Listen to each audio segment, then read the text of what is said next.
ముందుగా సనాతన ధర్మ కుటుంబీకులందరికీ కూడా శుభాభివందనాలు మరియు గురు పౌర్ణమి శుభాకాంక్షలు. ఈరోజు గురు పౌర్ణమి సందర్భంగా అరుణాచల ఆలయం గురించి ఈరోజు మనం తెలుసుకుందాం. అరుణాచలంలో పరమేశ్వరుడు అగ్నిలింగంగా కొలువై ఉంటాడు. అగ్ని అంటే జ్వాల.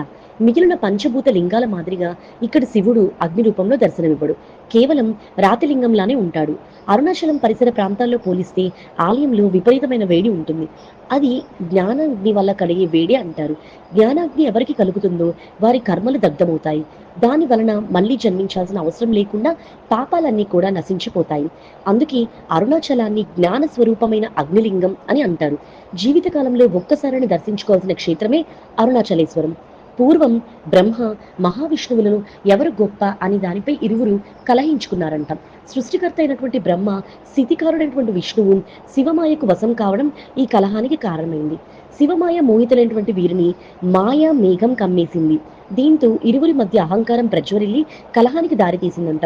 నేను సృష్టికర్తను, నేను సృష్టించకుండా ఈ సృష్టి ఎక్కడి నుంచి వచ్చిందని బ్రహ్మ, నేను స్థితికారును, అన్ని సవ్యంగా సాగడానికి కారణం నేనే కనుక నేనే గొప్ప అని విష్ణువు అనడం మధ్య ఇద్దరికి కలహం ఏర్పడింది.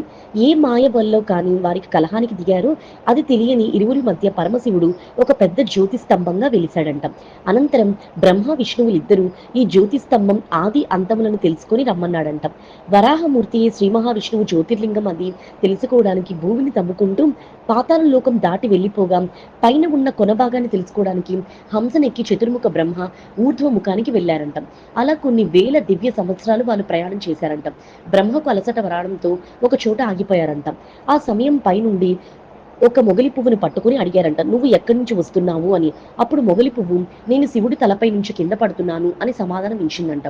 ఈ శివలింగం పై భాగం ఇంకెంత దూరం ఉందని ఆ కేతకి పుష్పాన్ని బ్రహ్మ అడుగుగా అందుకు అది సమాధానం ఇస్తూ నేనే ఇలా పడటం మొదలుపెట్టి కొన్ని వేల దివ్య సంవత్సరాలు అయిందని చెప్పిందంట. ఆద్యంతరహితమైన శివలింగాన్ని కనుక్కోలేక మొగలి పువ్వుతో బ్రహ్మ ఈ విధంగా అన్నాడంట, శివలింగం పై భాగం నుంచి నేను తీసుకొచ్చానని శివుడికి చెప్పాలి అనడంతో అందుకు ఆ కేతకి పుష్పం అంగీకరించిందంట.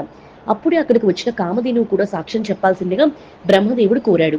దీంతో ఆ రెండింటిని తీసుకుని పరమశివుడి వద్దకు చేరుతాడు బ్రహ్మ. అప్పటికీ మాయామేఘం వీడిపోయిన శ్రీ మహావిష్ణువు తాను ఈ లింగం ఆదిని కనుక్కోలేకపోయానని నిజం ఒప్పుకున్నాడంట. అయితే అగ్నిలింగం ఆరంభాన్ని తాను చూశానని అందుకు మొగలి పువ్వు కామధేనువుని సాక్ష్యం అని చెప్పాడంట. మొగలి పువ్వు అవును అని సమాధానం ఇవ్వగా కామధేనువు తలతో అవునని తోకతో కాదు అని సమాధానం ఇచ్చిందంట. అందుకు ఆగ్రహించిన శివుడు, నువ్వు భూలోకంలో పూజాధికారులు లేకుండా ఉండుగాక అని బ్రహ్మను శపించాడంట.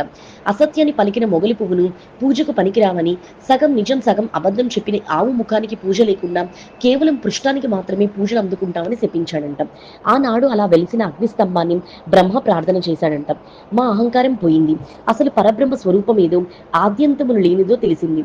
ఇక్కడ ఇదే స్వరూపంతో వెలిసిన మీరు భూలోకంలో అజ్ఞానాన్ని పోగొట్టేందుకు అరుణాచలంలో అగ్నిలింగం అన్న పేరుతో భక్తులను అనుగ్రహించాలి అని ప్రార్థన చేశారు. ఆ కారణంతోనే పరమశివుడు అరుణాచలంలో అగ్నిలింగంగా వెలిశాడన్నది కూడా ఒక పురాణ కథ కలదు.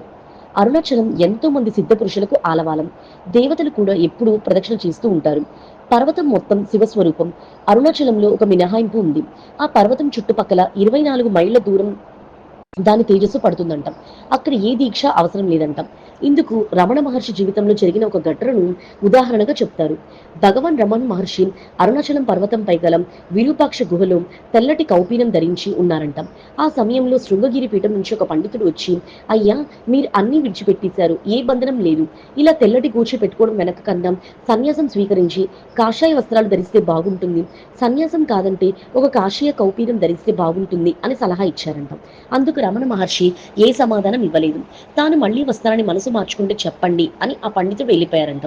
కొద్దిసేపటికి ఒక వృద్ధుడు పుస్తకాల సంచితో అక్కడికి వచ్చి, నేను స్నానం చేయలేదు, ఈ మూట చూస్తూ ఉండు అని రమణ మహర్షికి చెప్పి వెళ్ళిపోయాడంట. పుస్తకాలను మూట విప్పి చూసిన రమణులు అందులో పైనున్న పుస్తకాలను తెరిచి చూశారు. అది సంస్కృతంలో ఉన్నటువంటి అరుణాచల మహాత్యం అనే పుస్తకం. గిరిపర్వతం చుట్టుపక్కల 24 మైళ్ళ వరకు ఏ దీక్షా నియమాలు ఉండవని అందులో రాసి ఉందంట. పరమశివుడే వృద్ధుడి రూపంలో వచ్చి రమణ మహర్షికి పుస్తకాలు అందజేశారని చెప్తారు. ఆ పుస్తకాన్ని చూపితే పండితుడు మారు మాట్లాడకుండా వెళ్ళిపోయాడంట. అరుణాచలం పర్వత లోపల మధ్యలో ఒక పెద్ద గుహ ఉందంట. అక్కడ ఒక పెద్ద మర్రి చెట్టు ఉంటుందని, దాని కింద దక్షిణామూర్తి స్వరూపుడే సిద్ధయోగిగా పరమశివుడు ఇప్పటికీ కూర్చొని ఉంటాడని భక్తుల యొక్క నమ్మకం.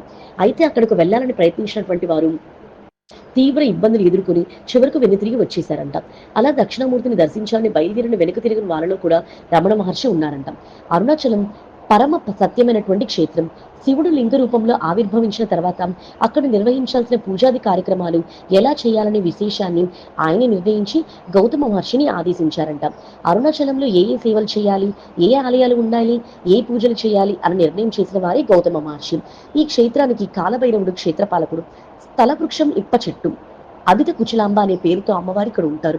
విఘ్నేశ్వరుడు, సుబ్రహ్మణ్యేశ్వర స్వామి, పాతాళ లింగాలు కూడా ఇక్కడ ఉంటాయి.